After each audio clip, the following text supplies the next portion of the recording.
Dogs became known as popsicles or ice puppies.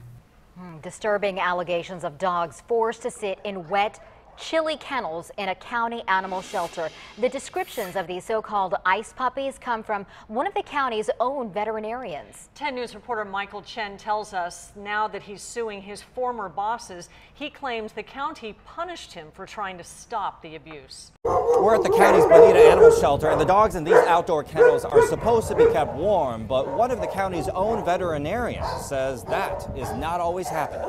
Cold dog standing on a wet concrete floor. County veterinarian Bruce Gobble showed us the photos Very uncomfortable, very anxious, that he says made it hard to go to work. very disconcerting and very heartbreaking. He says these dogs Shivering. are standing on wet concrete because the shelter is overcrowded and understaffed.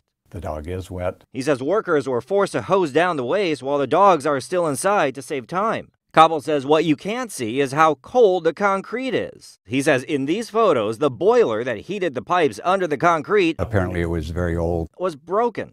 Dogs became known as popsicles or ice puppies. Cobble says 5 years ago he started complaining about the boiler to his bosses, but they refused to get a new one, instead making repairs. He says the boiler broke down about 5 times every year, leaving animals in the cold for at least a week. The dogs get hypothermic. Cobble's lawsuit also alleges problems with supplies that left the shelter short on the most effective painkillers. The end result would be more suffering. Cobble also submitted formal complaints, including one to the Veterinary Medical Board in 2013 that X-ray machines had not been licensed. That same year, he says he was transferred to another shelter, which led to a much longer commute, aggravating a back condition and forcing him to go on disability. Cobble's attorney, Dan Gillian.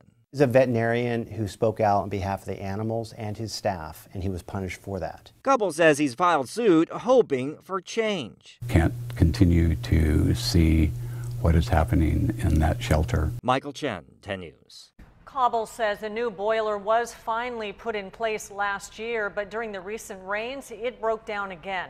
The county declined to comment on the suit, but says the Department of Animal Services' #1 priority is to protect the health, safety, and welfare of the animals in its care.